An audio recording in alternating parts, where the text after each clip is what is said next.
नमस्कार, स्वागत है आप सभी का मेरे चैनल स्पेशल एजुकेशन नीड्स में। आज का जो हमारा टॉपिक है वो पेडागोजी ऑफ टीचिंग हिंदी का टॉपिक है। ठीक है, ये पूरा पेपर हम कंप्लीट करेंगे। तो सबसे पहले हम देखते हैं 1.1 या सबसे पहले इकाई 1 देख लेते हैं, भाषा हिंदी, भाषा की प्रकृति और प्रयोज्यता। तो इसमें 1.1 में हमें पढ़ना है भाषा का प्रत्यय और उपयोगिता। तो सबसे पहले हम प्रत्यय देख लेते हैं कि क्या है, वो शॉर्ट में कंप्लीट करेंगे ताकि बहुत जल्दी कंप्लीट हो जाए और आपको ज़्यादा टाइम नहीं लगे, क्योंकि आपके पास टाइम की बहुत ज़्यादा कमी है।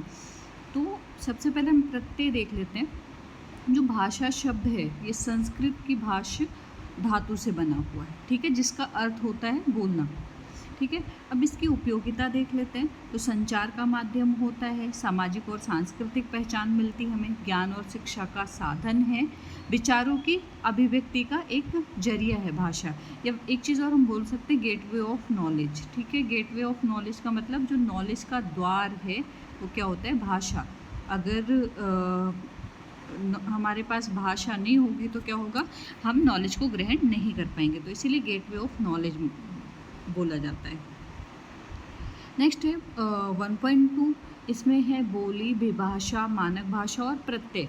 तो बोली, विभाषा और उपभाषा एक ही होती है और मानक भाषा का प्रत्यय। तो सबसे पहले देख लेते हैं बोली।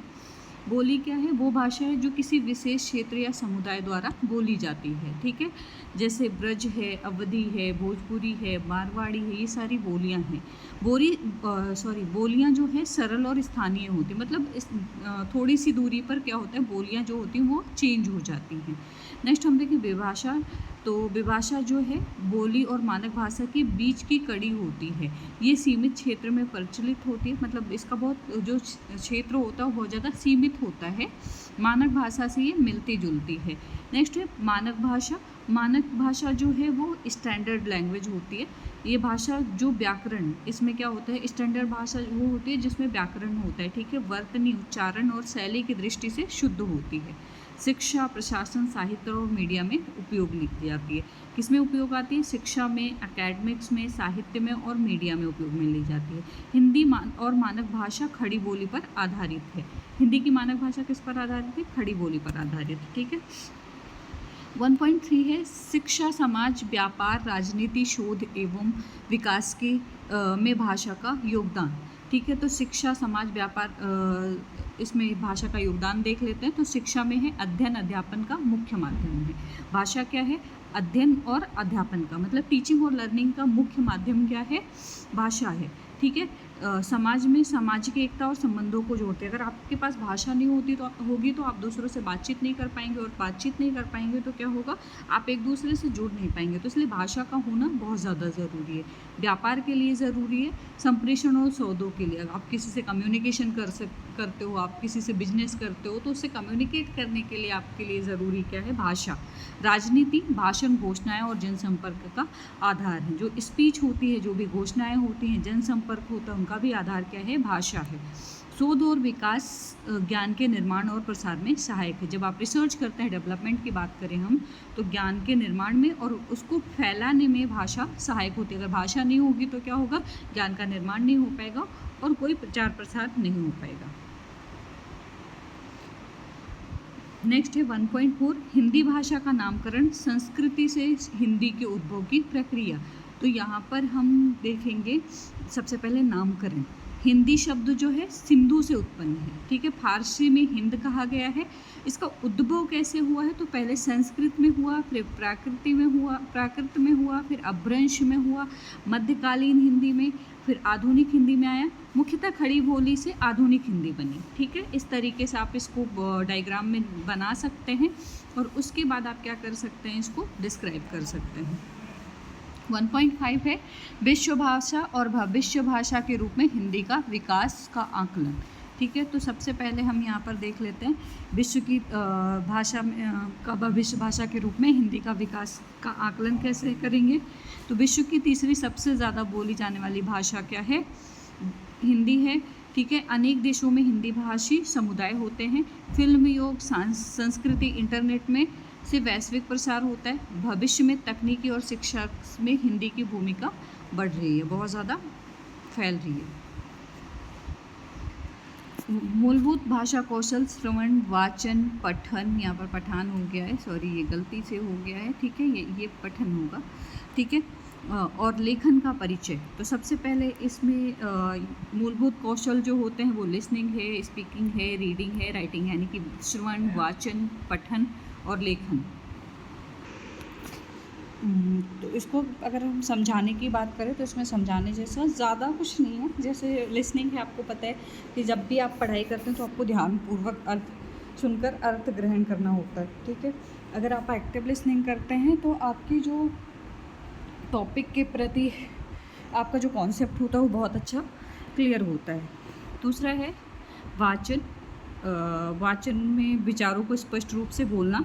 पठन है, यहाँ पे भी पठान हो गया, तो गलती से हो गया, तो पढ़े हुए का सही अर्थ निकालना। लेखन है, विचारों को शुद्ध व स्पष्ट रूप से लिखना। इकाई 2 है पाठ्य वस्तु संवर्धन। 2.1 है हिंदी साहित्य का समान परिचय, ठीक है। तो हिंदी साहित्य में भाव विचार समाज का समग्र चित्रण मिलता है। इसके मुख्यतः 4 कालों में इसको विभाजित किया गया। अब इसके जो 4 काल हैं वो है, पहला वीरगाथा काल, दूसरा है भक्ति काल, तीसरा है रीति काल, फिर है आधुनिक काल, ठीक है। वीरगाथा काल जो है शौर्य और वीर रस है इसमें। ये इसका जो काल है वो माना जाता है 11वीं से 14वीं शताब्दी, ठीक है। भक्ति काल जो है ईश्वर भक्ति और अध्यात्म का काल माना जाता है इसको, ये है 14वीं से 17वीं शताब्दी, ठीक है। रीति काल जो है श्रृंगार और दरबारी काव्य का काल माना जाता है, जो 17वीं और से 18वीं शताब्दी तक माना जाता है। आधुनिक काल जो है यथार्थ समाज सुधार राष्ट्रवाद प्रयोग आदि का काल माना जाता है। ये 19वीं शताब्दी से लेके अब तक का काल जो अभी चल रहा है वो आधुनिक काल है। नेक्स्ट है 2.2 हिंदी गद्य साहित्य की परंपरागत विधाएं, कहानी नाटक और महाकाव्य। तो इसमें सबसे पहले हम परंपरागत विधाएं कौन सी आपके सिलेबस में ही दी हुई हैं, कहानी नाटक और महाकाव्य। कहानी क्या है, आरंभ में लोक कथाओं और पौराणिक कथाओं का प्रभाव। मुंशी प्रेमचंद ने यथार्थवादी कहानियों की शुरुआत की थी, ठीक है। नाटक क्या है, भारतेंदु हरिश्चंद्र ने आधुनिक हिंदी नाटक की नींव रखी थी। उद्देश्य क्या है इसका, मनोरंजन के साथ साथ सामाजिक जागरूकता भी रहा है, ठीक है। महाकाव्य क्या है, दीर्घ काव्य जो नायक के चरित्र, मतलब जिसमें अलग अलग कैरेक्टर डिफाइन हो, संघर्ष और विजय, उनके जो संघर्ष की स्टोरी है, विजय की गाथा है, उसको दर्शाता है, जैसे कामायनी जयशंकर प्रसाद की। 2.3 है हिंदी गद्य साहित्य की आधुनिक विधाएं, उपन्यास यात्रा विवरण जीवनी आत्मकथा संस्मरण। तो इसमें सबसे पहले उपन्यास देख लेते हैं। दीर्घ गद्य रचना जिसमें सामाजिक ऐतिहासिक मनोवैज्ञानिक उदाहरणों का चित्रण होता है। तो इसके लिए उपन्यास आपने पढ़ा होगा, गोदान प्रेमचंद का, ईदगाह, ऐसे बहुत सारे उपन्यास हैं जो आपने पढ़े होंगे। यात्रा का विवरण, लेखक की यात्रा का वर्णन और अनुभव। यात्रा का विवरण जो होता है उसमें लेखक की जो यात्रा होती है उसके बारे में वो बताता है, तो यथार्थ और रोचकता पैदा करता है। जीवनी जो है किसी अन्य व्यक्ति के जीवन की लिखित कथा, आप बहुत, हम 10th 12th में बहुत पढ़ते थे। आत्मकथा जो है लेखक द्वारा स्वयं के जीवन का लेखन, जब हम खुद के बारे में लिखते हैं तो वो आत्मकथा होता है। संस्मरण जो है किसी विशेष घटना या व्यक्ति से जुड़ी स्मृतियों का चित्रण। 2.4 है आपका हिंदी व्याकरण में उर्दू अंग्रेजी और संस्कृत में समाविष्ट प्रत्यय, ठीक है। तो हम देखेंगे प्रत्यय कौन कौन से हैं, ठीक है। तो उर्दू में सबसे पहले आप देखते हैं जैसे जिम्मेदार, तो उसमें जो दार शब्द होता है वो प्रत्यय है। जैसे बेवफाई में ई प्रत्यय, यहाँ पे गी है लेकिन ये ई होगा, ठीक है। तो जो ई प्रत्यय है वो क्या है, उर्दू से है। अंग्रेजी में देखें जैसे इज्म होता है, जैसे आप पढ़ते हो सोशलिज्म, आप पढ़ते हो ओरलिज्म, ठीक है। जैसे नेस हो गया तो आप यहाँ पर पढ़ेंगे हैप्पीनेस, ठीक है। तो इस तरीके संस्कृत में जैसे सरलता हो गया, ता हो जाएगा, सरलता मधुरता, इसमें त जो है वो क्या है, प्रत्यय है। तो भी होता है जो प्रत्यय होता है, मित्रत्व हो गया, ठीक है। तो जो है मानवत्व हो गया। तो ऐसे जो शब्द आते हैं वो प्रत्यय हैं। 2.5 है माध्यमिक स्तर पर हिंदी पाठ्यक्रम में हुए परिवर्तनों का आकलन। तो नई शिक्षा नीति 2020 के तहत भाषा कौशल, सोचने की क्षमता और रचनात्मकता पर जोर। पर पहले केवल साहित्यिक पाठ्यांश थे, अब समसामयिक हैं, संवादात्मक हैं और व्यवहारिक विषय भी इसमें जोड़े जाते हैं। ठीक है, परंपरागत कविताओं के साथ साथ नई रचनात्मकता विधाओं को भी शामिल इसमें किया गया है। और जो भी शिक्षण होता है वो एक्टिविटी बेस्ड लर्निंग होती है, प्रोजेक्ट कार्य पर ज़्यादा ध्यान दिया जाता है। इकाई 3 जो है आपका भाषा अधिगम की प्रकृति, पाठ नियोजन। 3.1 है माध्यमिक स्तर पर हिंदी शिक्षण के लक्ष्य और उद्देश्य। तो सबसे पहले भाषा कौशल का विकास के बारे में देखें तो इसमें श्रवण, वाचन, लेखन व वचन का समुचित विकास करवाया जाता है। ठीक है, संचार क्षमता जो है छात्रों में स्पष्ट व प्रभावी अभिव्यक्ति का विकास किया जाता है। इसके 2 आधार होते हैं, पहला है रिसेप्टिव, ठीक है, दूसरा है एक्सप्रेसिव। रिसेप्टिव क्या होता है, जब हम किसी की बोली गई भाषा को ग्रहण करते हैं, और एक्सप्रेसिव क्या है, जब जो हमने सीखा है उसको जब हम एक्सप्रेस करते हैं यानी कि अभिव्यक्त करते हैं। साहित्यिक रुचि जो है कविता, कहानी, नाटक आदि के प्रति रुचि पैदा करना। नैतिक और सांस्कृतिक शिक्षा क्या है, भारतीय संस्कृति, नैतिकता, जीवन के मूल्यों को समझना।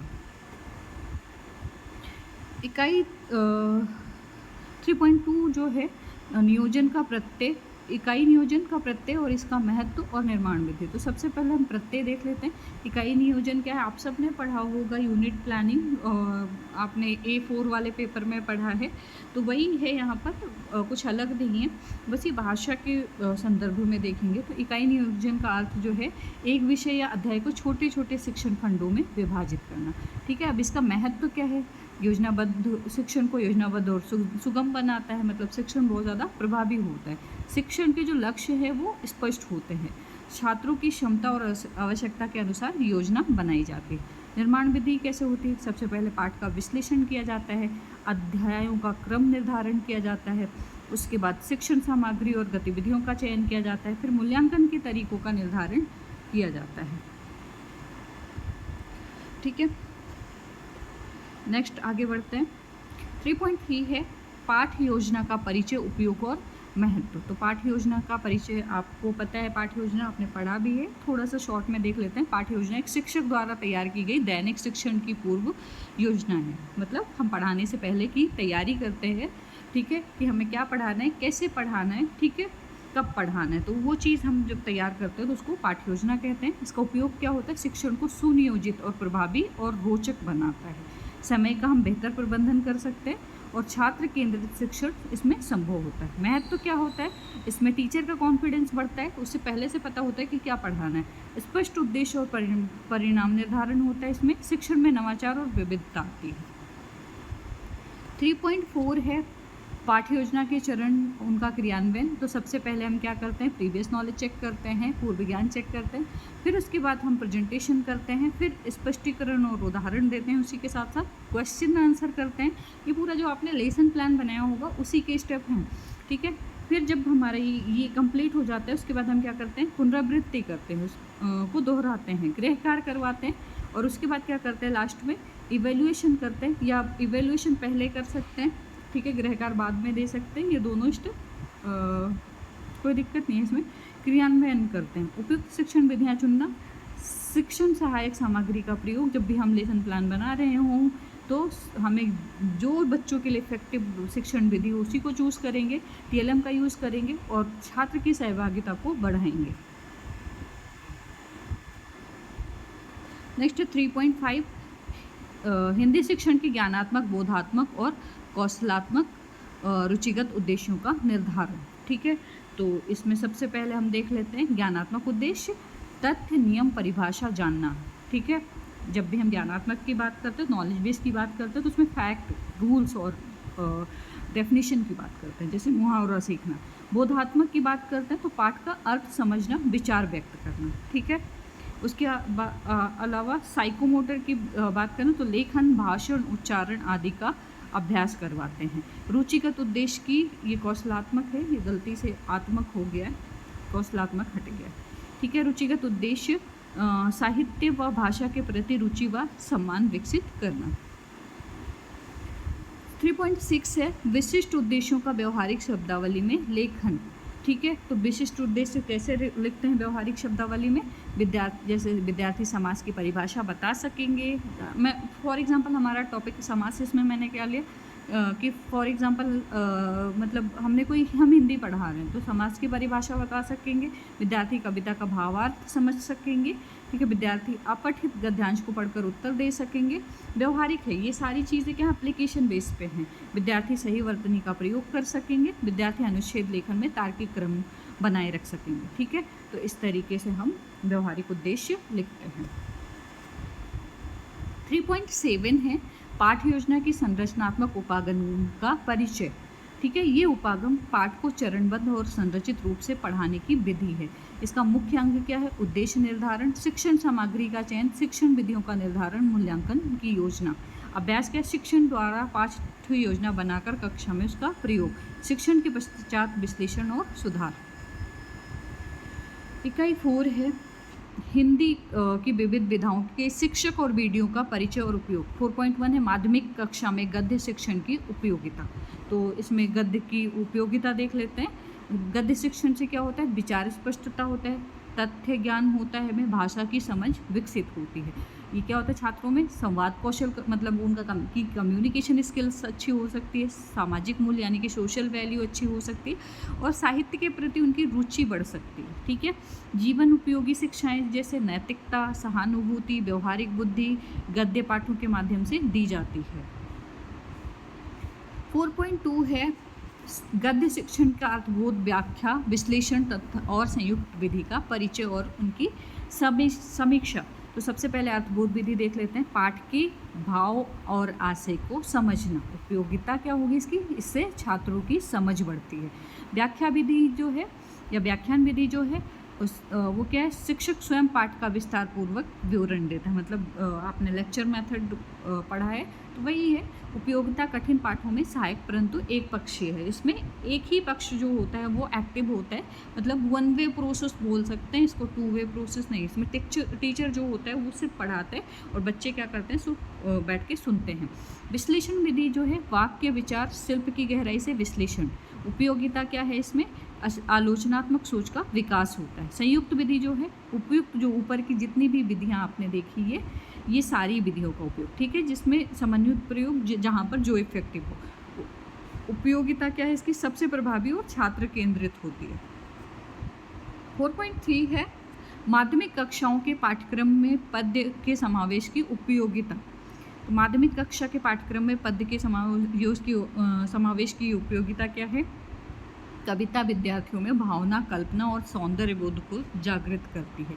पद्य जो है लयात्मक स्मरण शक्ति और उच्चारण में सुधार होता है। जब भी हम पद्य पढ़ते हैं तो क्या होता है? लय डेवलप होता है, मेमोरी पावर अच्छी होती है और उच्चारण हमारे सुधर सकते हैं। काव्य पाठ से क्या होता है? विद्यार्थियों का भाषा सौंदर्य और संवेदनशीलता बढ़ती है।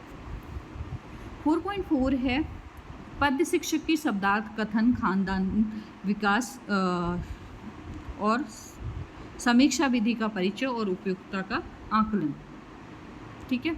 तो यहाँ पर पद्य शिक्षण की शब्दार्थ, कथन, यहाँ पर भावान्वेषण है और खानदान नहीं है, ये बोलने से कभी कभी गलतियाँ हो जाती। भावान्वेषण और समीक्षा विधि का परिचय व उपयुक्तता का आकलन। तो शब्दार्थ विधि देख लेते हैं। कठिन शब्दों का अर्थ समझकर कविता को सरल बनाना। कथन विधि जो है कविता को भाव के साथ पढ़ना और अर्थ को स्पष्ट करना। भावान्वेषण जो है कविता के गहरे भावों और कवि की भावना को समझना। समीक्षा जो है कविता की शैली, भाषा और भाव के पक्ष का मूल्यांकन करना। ये जो जितनी भी विधियां हैं आपने पढ़ी, विद्यार्थियों की कविता की समझ, रुचि और भाषा सौंदर्य को बढ़ावा देती हैं। 4.5 है माध्यमिक स्तर पर व्याकरण शिक्षण की आवश्यकता और उपयोगिता। माध्यमिक स्तर पर व्याकरण शिक्षण की आवश्यकता और उपयोगिता क्या है? भाषा क्या है? व्याकरण क्या है? भाषा की रीढ़ की हड्डी माना जाता है, ठीक है। अगर आपको व्याकरण की नॉलेज नहीं है तो आपकी हिंदी शुद्ध नहीं हो सकती। तो इसमें शुद्ध लेखन और भाषण संभव होता है। माध्यमिक स्तर पर व्याकरण से क्या होता है? भाषा कौशल, संचार ज्ञान और सही अभिव्यक्ति विकसित होती है। निबंध, पत्र, अनुच्छेद और प्रश्न उत्तर लेखन में भी ये सहायक होती है। 4.6 है व्याकरण शिक्षण की निगमन, आगमन, भाषा संसर्ग और पाठ्य पुस्तक विधियों का मूल्यांकन। ये स्पीच वाला जो है उसमें थोड़ी सी प्रॉब्लम हो जाती है, बोलो विधि तो आ जाता है वीडियो, ठीक है। जैसे हम स्टूडेंट को समझाते कुछ है, उन्हें समझ में आता कुछ है वैसे ही, ये मेथड होगा, ठीक है, विधि होगी।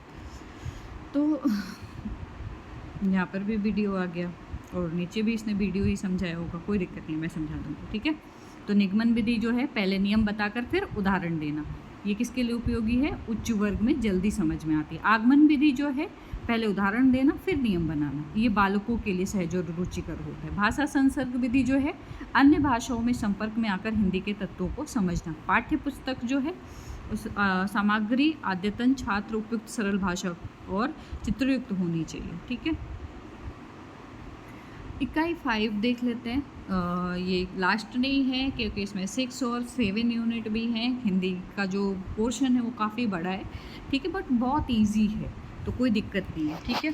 तो 5.1 है शिक्षक उपकरणों का संदर्भ, महत्व और लाभ, ठीक है। सबसे पहले संदर्भ देख लेते हैं। शिक्षक उपकरण क्या होते हैं? वह साधन होते हैं या शिक्षण उपकरण बोल सकते हैं, ठीक है, जो शिक्षण को अधिक प्रभावी और रोचक बनाते हैं, ठीक है। महत्व क्या होता है इनका? शिक्षा में क्लियरिटी लाते हैं, बच्चों की रुचि होती है, वो भागीदार मतलब पार्टिसिपेट करते हैं, ठीक है, और उनकी जो अंडरस्टैंडिंग होती है वो बढ़ती है। तो लाभ क्या होता है? दृश्य और श्रव्य अनुभव मिलता है उनको, कठिन विषयों को आसान बनाते हैं, छात्रों की एकाग्रता और समझ बढ़ती है, ठीक है। 5.2 है, यहाँ पर पूछा गया है अधिगम शिक्षक के दृश्य उपकरणों के प्रकार, तो कौन कौन से होते हैं? 2 होते हैं, आप इस तरीके से लिख सकते हैं। पहला है, आप अब बोलेंगे कि आपने इतने मेंशन किए और आप 2 क्यों बता रहे हैं, तो 2 होता है, एक होता है क्लास रिलेटेड, ठीक है, यहाँ, और दूसरा होता है टॉपिक रिलेटेड, ठीक है। क्लास रिलेटेड कौन से होते हैं? जो आपके चॉक, डस्टर, मार्कर, पॉइंटर, ठीक है, ये सारे होते हैं। टॉपिक रिलेटेड क्या होते हैं? जो आपके चार्ट है, नक्शा है, मॉडल है, फ्लैश कार्ड है, पोस्टर, चित्र, स्लाइड्स, प्रोजेक्टर आदि। इनके बारे में मुझे ज़्यादा समझाने की ज़रूरत नहीं है क्योंकि आप सब इनसे क्या बोलेंगे हिंदी में, परिचित हैं, ठीक है, आप सब इनसे परिचित हैं। 5.3 जो है दृश्य उपकरण, श्यामपट्ट, चार्ट, नक्शा, मानचित्र, प्रतिरूप, कार्यशील प्रतिरूप और फ्लैश कार्ड की प्रयोग विधि, ठीक है। तो सबसे पहले श्यामपट्ट देख लेते हैं, जिसमें हम क्या करते हैं? श्यामपट्ट में जो हमारे मेन पॉइंट होते हैं उनको लिखते हैं और इसकी उपयोगिता प्रयोग क्या होते हैं? शिक्षण को व्यवस्थित और अनुशासित बनाते हैं, ठीक है। चार्ट जो होते हैं उनका काम क्या होता है? रंग बिरंगे पोस्टर जो किसी विषय को दृश्य रूप में समझाते हैं, इससे प्रक्रिया या तुलना को स्पष्ट करने में उपयोगी होता है। नक्शा और मानचित्र जो है भौगोलिक ऐतिहासिक जानकारी के लिए सहायक है, स्थलों की स्थिति को समझाने में सहायक होता है। प्रतिरूप जो है त्रिआयामी वस्तु जैसे मॉडल जो होते हैं, जैसे 3D चीज़ें, ठीक है, जैसे मानव हृदय है, विद्यालय का मॉडल है, जैसे ईयर का स्ट्रक्चर होता है, ठीक है, कान की संरचना होती है, जटिल विषयों को ठोस रूप में समझाना। कार्यशील प्रतिरूप जो होता है चलायमान मॉडल जो किसी प्रक्रिया को दर्शाते हैं, जैसे पंखे का मॉडल, ठीक है। फ्लैश कार्ड जो है छोटे कार्ड जिन पर चित्र या शब्द होते हैं, शब्दावली या विचारों को याद कराने में सहायक होते हैं। 5.4 है श्रव्य उपकरण, कंपैक्ट डिस्क को कैसे डिस्क की प्रयोग विधि, कैसेट है यहाँ पर, ठीक है। ये इन्होंने गलती से ये ऐसा हो गया, कैसे नहीं है, कैसेट है, ठीक है। कंपैक्ट डिस्क व कैसेट के प्रयोग की विधि, यहाँ पर आप कैसेट कर सकते हैं। तो यहाँ पर सब कैसेट, सीडी इनकी वो देख लेते हैं। सबसे पहले कैसेट और सीडी जो है भाषण, कविता, पाठ्यवार्ता, संगीत आदि को ऑडियो के रूप में सुनाया जा सकता है। इससे क्या होता है? उच्चारण में सुधार हो सकता है, श्रवण कौशल बढ़ने में सहायक है। आप चीज़ों को जब सुनते हो तो उसको बहुत अच्छे से एक्सप्लेन कर पाते हो, तो आपकी कम्युनिकेशन स्किल्स बढ़ती है, ठीक है। आप सुनकर उसकी पुनरावृत्ति करते हैं, प्रश्न पूछते हैं और समझ विकसित होती है, ठीक है। 5.5 है मुद्रित श्रव्य उपकरण, अखबार, पत्रिकाओं और पुस्तकों का सहायक उपकरणों के रूप में प्रयोग, ठीक है। मुद्रित श्रव्य उपकरण, इसमें अखबार ताज़ा घटनाओं से अवगत कराता है, वाचन और लेखन कौशल बढ़ाता है, जो भी घटनाएं होती हैं कब, कहाँ, कैसे हुई हैं उनके बारे में हमें पता चलती है, और उससे क्या होता है? हमारी रीडिंग स्किल्स और राइटिंग स्किल्स बढ़ती है। पत्रिका जो है साहित्यिक रुचि, रचनात्मक और भाषा ज्ञान में वृद्धि करता है। पुस्तकें क्या है? गहन अध्ययन कर पाते हैं, भाषा का व्याकरणिक व साहित्यिक ज्ञान होता है इससे। 5.6 है वैद्युदंडिक उपकरणों। अब वैद्युदंडिक की अगर हम वैसे यहाँ पर लिखा नहीं होता तो हमें समझने में बहुत ज़्यादा दिक्कत होती है, यानी कि ऑडियो विजुअल उपकरण एड्स। ठीक है, तो यहाँ पर टेलीविज़न है, कंप्यूटर है, ठीक है। और एक बार आप लोग अपना विश्वजाल है, ठीक है, उपकरणों के प्रयोग की विधि और उपयोगिता। आप एक बार सिलेबस देख लेना, क्योंकि मैंने बोल के टाइप किया है तो कहीं ना कहीं थोड़ा सा क्लैश हो गया है, होता है कभी कभी, ठीक है। तो वही हुआ है मेरे साथ भी, क्योंकि बहुत जल्दी में मैंने ये वीडियो बनाई, तो प्लीज़ आप लोग अपना सिलेबस एक बार मिला लेना, ठीक है। अब यहाँ पर टेलीविज़न, कंप्यूटर और विश्वजाल, ठीक है। टेलीविज़न क्या है, श्रव्य दृश्य कार्यक्रमों के माध्यम से भाषा और ज्ञान वर्धन करवाता है। कंप्यूटर क्या है, इंटरैक्टिव शिक्षण, भाषाई सॉफ्टवेयर, शब्दकोश और टाइपिंग के लिए उपयोगी है। इंटरनेट क्या है, जानकारी का विशाल स्रोत है, वीडियो, ई पुस्तक, ऑडियो क्लिप्स, लाइव क्लास आदि। प्रयोग की विधि जो है वहाँ पर लिखा भी वैसे है और मैं भी वैसे ही उसका उच्चारण कर रही हूँ, हो जाता है कभी कभी। पाठ से संबंधित ऑडियो विजुअल सामग्री दिखाना, छात्रों से प्रतिक्रिया लेना और अभ्यास कार्य देना। 5.7 है भाषा अधिगम में भाषा प्रयोगशाला के प्रयोग की विधि और समीक्षा। तो सबसे पहले प्रयोग देख लेते हैं। छात्रों को श्रवण, उच्चारण, बोलने और अभ्यास की सुविधा देता है। माइक्रोफोन, हेडफोन, रिकॉर्डिंग, भाषाई सॉफ्टवेयर का उपयोग किया जाता है। समीक्षा क्या है, भाषा प्रयोग छात्रों की भाषा दक्षता, उच्चारण और आत्मविश्वास बढ़ाती है। अभ्यास आधारित अधिगम को बढ़ावा देती है। इकाई 6 है आपकी भाषा अधिगम के मूल्यांकन की प्रविधि, जिसमें मूल्यांकन की संकल्पना, उद्देश्य और महत्व। हर पेपर के लास्ट में आपका मूल्यांकन है, तो मुझे लगता है ज़्यादा बताने की ज़रूरत नहीं है, बट थोड़ा थोड़ा मैं बता देती हूँ। मूल्यांकन का अर्थ क्या होता है, छात्र की भाषा दक्षता, समझ और प्रदर्शन का आकलन करना, ठीक है। उद्देश्य क्या होता है, छात्र की प्रोग्रेस जांच सकते हैं, शिक्षण की प्रभावशीलता को परख सकते हैं, कमज़ोर पक्षों की पहचान हो सकती है। महत्व क्या है, शिक्षण को सुधारने में मदद मिलता है, छात्रों की दक्षता के अनुसार शिक्षण योजना बनता है, समग्र विकास का मूल्यांकन संभव है। 6.2 है सतत एवं व्यापक मूल्यांकन का संदर्भ, शिक्षण प्रक्रिया के दौरान निरंतर मूल्यांकन, परीक्षा, अभ्यास, मौखिक आदि, ठीक है। व्यापक मूल्यांकन क्या है, केवल ज्ञान नहीं बल्कि कौशल, दृष्टिकोण, रचनात्मक व्यवहार, सहभागिता आदि का मूल्यांकन। अब CCE का उद्देश्य क्या, परीक्षा के भार को कम करना, सभी क्षेत्रों में विद्यार्थियों की समग्र प्रगति मापना। 6.3 है लेखन, पठन, श्रुतिलेख, सुलेख, त्रुटि मुक्त लेख, आशुभाषण, काव्य पाठ का सतत एवं व्यापक मूल्यांकन, प्रविधि द्वारा मूल्यांकन। तो सबसे पहले हम लेखन देख लेते हैं। विषय, भाषा की शुद्धता, क्रम, विचार की स्पष्टता, ठीक है। दूसरा है पठन, जो है गति, उच्चारण, इससे मूल्यांकन प्रविधि क्या होती है, गति, उच्चारण, भाव व्यक्त करना। श्रुतिलेख में श्रवण क्षमता, सही लेखन, ध्यान। सुलेख में सुंदरता, एक रूपता, अक्षर गठन, ठीक है, ये मूल्यांकन प्रविधि हो सकती है। त्रुटि रहित लेखन में वर्तनी, व्याकरण और भाषा की सटीकता ज्ञात करते हैं। आशुभाषण में त्वरित उत्तर, मतलब तुरंत उत्तर, जैसे क्विज होता है कि आपको कुछ सेकंड दे दिए जाते हैं, उससे ज़्यादा टाइम नहीं मिलता, टाइम लिमिट होती है, ठीक है। आत्मविश्वास, भाषा प्रवाह। काव्य पाठ जो होता है उच्चारण, ताल, लय, भावाभिव्यक्ति। 6.4 है कक्षा, पाठ, सहगामी गतिविधियों की गीत, अभिनय, संवाद, क्रियाकलाप और नेतृत्व के गुण का सतत एवं व्यापक मूल्यांकन, ठीक है। तो गुणों का सतत और व्यापक मूल्यांकन, ये गुणों का कर लेना, ठीक है। कक्षा, पाठ, सहगामी गतिविधियों जैसे गीत, अभिनय, संवाद, क्रियाकलाप और नेतृत्व गुणों का मूल्यांकन।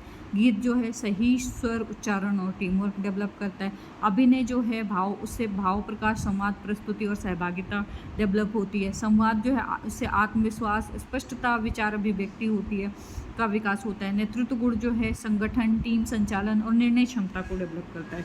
क्रियाकलाप जो है भागीदारी, रचनात्मक प्रस्तुत शैली है। इन सभी का मूल्यांकन प्रेक्षण, चेकलिस्ट, प्रेक्षण का मतलब ऑब्जर्वेशन, चेकलिस्ट और प्रदर्शन रिकॉर्ड व सहपाठी आकलन द्वारा किया जा सकता है। 6.5 है विद्यार्थियों की भाषा अधिगम का संचय वृत्त बनाना, ठीक है। तो सबसे पहले पोर्टफोलियो है, एक दस्तावेज या फोल्डर जिसमें विद्यार्थी की वर्ष भर की भाषा संबंधी प्रगति, कार्य, रचनाएं मूल्यांकन आदि संग्रहित होते हैं। उद्देश्य क्या होता है? प्रगति का क्रमिक आकलन, शिक्षक, विद्यार्थी और अभिभावकों का वास्तविक चित्र, आत्म मूल्यांकन और आत्मविश्वास में वृद्धि। अंतर्भाव क्या होगा? लेखन कार्य, परियोजना कार्य, मूल्यांकन फॉर्म, चित्र, प्रमाण पत्र आदि। इकाई 7 जो है चिंतनशील सड़क के रूप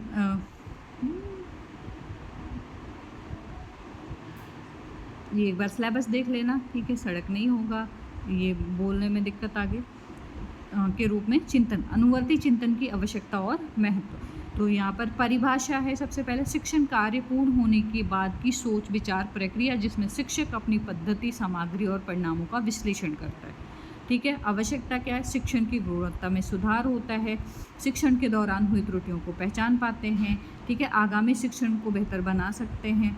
महत्व क्या है? आत्म मूल्यांकन को बढ़ावा मिलता है, शिक्षण में नवाचार की प्रेरणा उत्पन्न होती है, विद्यार्थियों की आवश्यकताओं को समझ सकते हैं।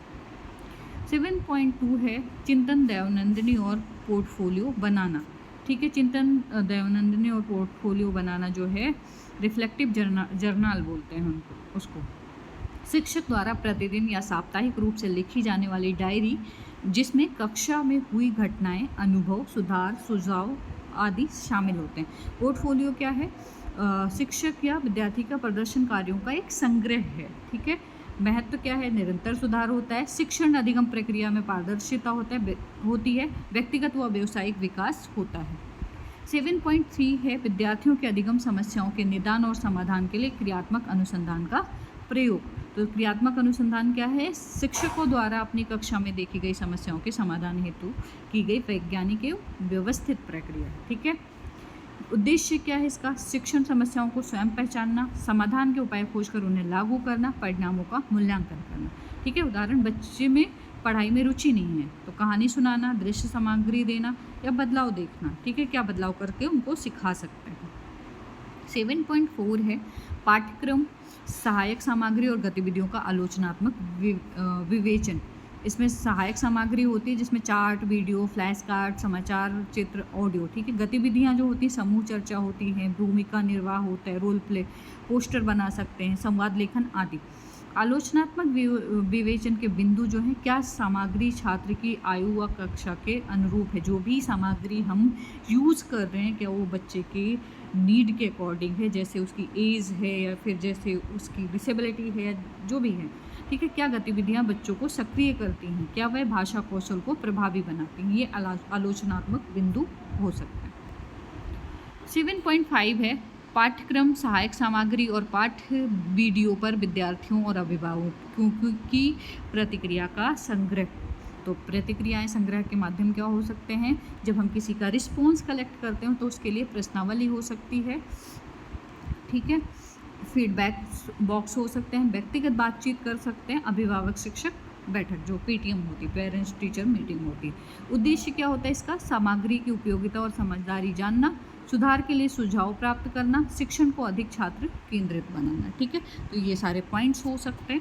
अभी आपका पेपर कंप्लीट हो गया है A4A का, तो आप लोग खुश हो जाएं और जल्दी से जल्दी वीडियो देख लें और 2-3 बार देखिए ताकि आपका जो कॉन्सेप्ट है वो क्लियर हो जाए और अब एग्ज़ाम में जाके लिख सकें, ठीक है।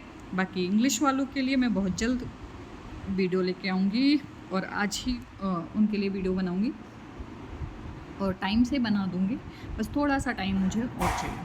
तो अगर कोई क्वेश्चन है तो मुझे बता सकते हैं, नहीं है तो अच्छी बात। Thanks for watching my video और प्लीज़ सब्सक्राइब करवाइए, अभी तक 1000 सब्सक्राइब नहीं हुए। बताओ, आप लोगों के रहते ऐसा हो रहा है, थोड़ा सा तो करिए, थोड़ा सा मुझ पे रहम करिए प्लीज़। लाइक शेयर सब्सक्राइब करवाइए, ठीक है। फिर मिलते हैं नेक्स्ट वीडियो में।